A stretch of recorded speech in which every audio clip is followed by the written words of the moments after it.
রাধে রাধে সকলকে। কেমন আছো তোমরা সবাই? আশা করছি তোমরা প্রত্যেকে ভালো আছো, আমিও ভালো আছি।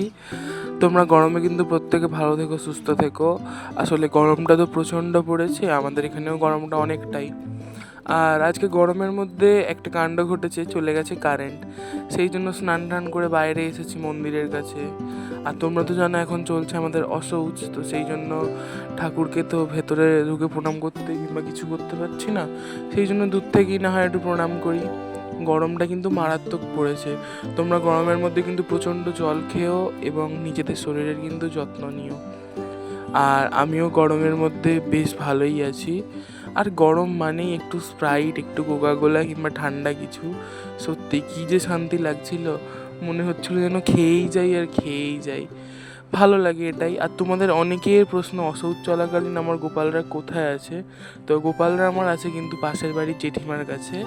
তো জেঠিমার কাছে দেখতেই পাচ্ছ বেশ ভালোভাবেই ওরা আছে, কোনো অসুবিধা হচ্ছে না ওদের। অনেকেই তোমরা আমাকে পার্সোনালি জানতে চাইছিলে, তো সেই জন্য আমি ভিডিও করে বলে দিলাম।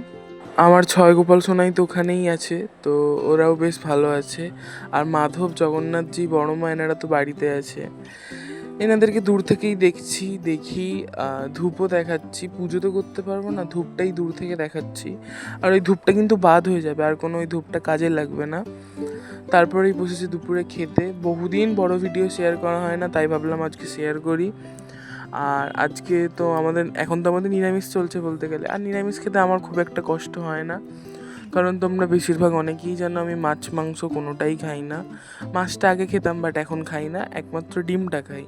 তবে আমার সবচেয়ে পছন্দের কিন্তু সবজি, নিরামিষ যে কোনো ধরনের সবজি আমার খুব ভালো লাগে, তাই খুব একটা আমার অসুবিধা হচ্ছে না। আর এটা হচ্ছে সন্ধেবেলার ভিডিও। মা বসেছে কিন্তু মশলা মুড়ি, মানে ঝালমুড়ির মতো করে বানাতে। তো প্রত্যেককে প্রায় তখন 8টা বেজে গেছে, তখনই মা বসেছে। তো এই যে দেখো বাদাম দিচ্ছে, আলু ছোলা সেদ্ধ দিচ্ছে, শশা দিচ্ছে, পেঁয়াজ তো দেওয়া যাবে না, আম তেলও দিল একটু। আসলে আমাদের মেদিনীপুরের মানুষজনের না মুড়িটার প্রতি একটা আলাদাই টান, যতই বাইরের ফাস্ট ফুড যাই কিছু থাক না কেন। আর আমি বাইরের ফাস্ট ফুড কিংবা যে কোনো ধরনের একটু স্পাইসি খাবার দাবার একটু কম অ্যাভয়েড করি, আমরা বাইরের প্রত্যেকেই অ্যাভয়েড করি। তো আমাদের কাছে মুড়িটাই স্বর্গ। জাস্ট অনেকের মনে হতেই পারে যে মুড়িটা একটা ব্যাকডেটেড খাবার, না, কিন্তু মুড়িটা আমাদের কাছে মানে অনেক কিছু। তো আগামীকাল তো আমাদের দাদু, মানে মেজো দাদু মারা গেছেন, তোমরা প্রত্যেকেই জানো, তার ঘাট।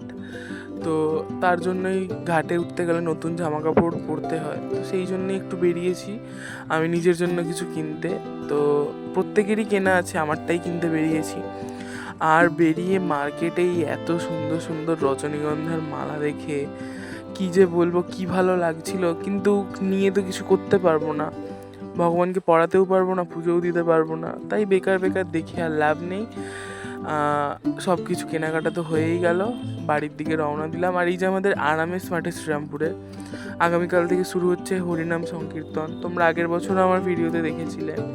তো এই যে দেখো রাধা মাধব এসছে, এখনও সাজানো কমপ্লিট হয়নি, এনাদের কৃষ্ণনগর থেকে আনা হয়। তো আমাদের অসৌচ সব কিছু কেটে যাওয়ার পর তোমাদের সাথে অবশ্যই একদিন গিয়ে ভিডিও শেয়ার করব। প্রায় 11 দিন ধরে চলবে এটা, বিনা সাজিয়ে কি সুন্দর লাগছে দেখো, তাই না? তো সব কিছুই তো হলো, চলো এবার বাড়ির দিকে রওনা দিই। দেখতে দেখতে হয়ে গেল বেশ অনেকগুলো দিন, কালকে তো আরেক কাজ। তো ঠিক আছে, চলো আজকের মতো আসি, দেখা হবে পরের দিনের নতুন কোনো ভিডিওতে। প্রত্যেকে ভালো থেকো, সুস্থ থেকো, রাধে রাধে।